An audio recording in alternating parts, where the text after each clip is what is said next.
ભૂખ્યાને ભોજન કરાવે છે, અતિથિનો સત્કાર કરે છે, સાધુ સંતોને સીધા આપે છે, બ્રાહ્મણો ગાયોને ભોજન કરાવે છે, ભગવાનની પૂજા કરે છે, ભગવાનને થાળ ધરે છે.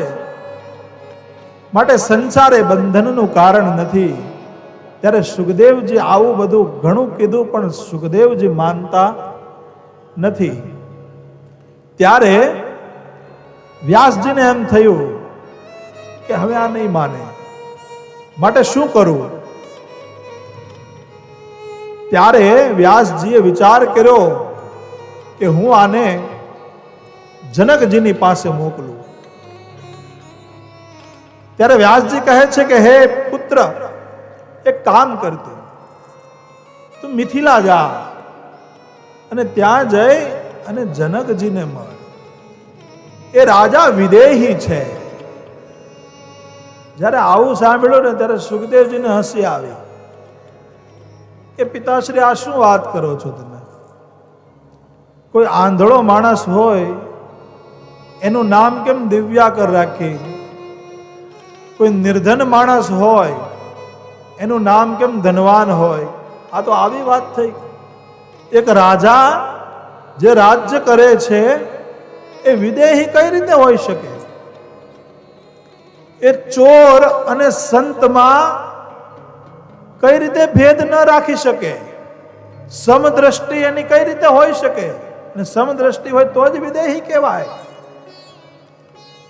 એ રાજ્ય કરે છે તો કોઈને સજા પણ આપતા હશે, પ્રજાની પાસેથી કર પણ લેતા હશે. માટે તમારી આ વાત મને મનમાં કે મગજમાં ઉતરતી નથી. પણ પુત્ર છે એટલે પિતાની સામું બોલતા નથી. મનમાં આવો વિચાર કરે છે અને મનમાં એવો નિર્ણય પણ કરે છે કે મારા પિતાશ્રી કહે છે કે જનકજી વિદેહી છે તો મારે જોવા જવું પડશે. એક રાજા થઈને વિદેહી કઈ રીતે રહી શકાય? એટલે સુખદેવજી મિથિલા જાય છે.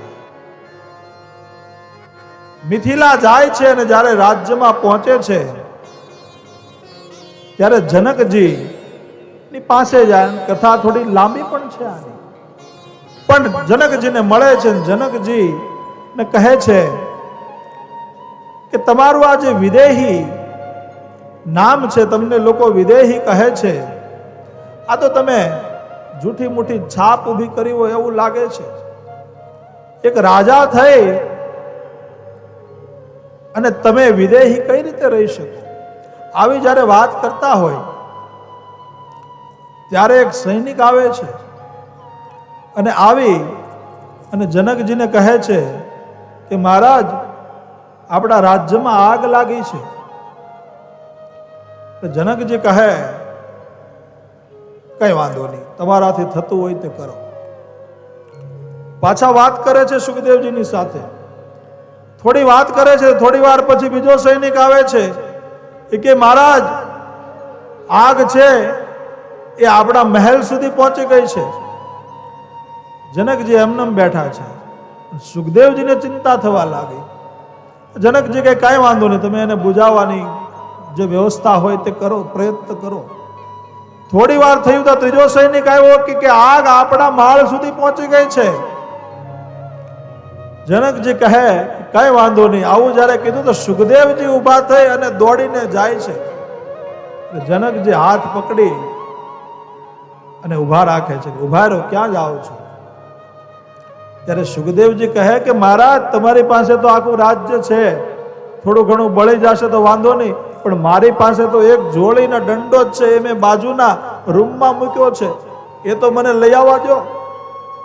ત્યારે જનકજી કહે કે બેસો, ક્યાંય આગ લાગી નથી.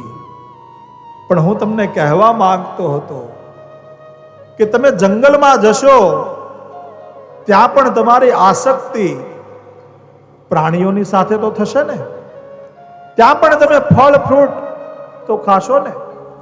ત્યાં પણ તમને હરણ અને મૃગની પ્રત્યે પ્રેમ તો થશે ને.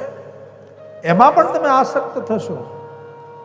હું રાજ્ય કરું છું છતાં પણ કોઈમાં આસક્ત રહેતો નથી, માટે હું વિદેહી છું.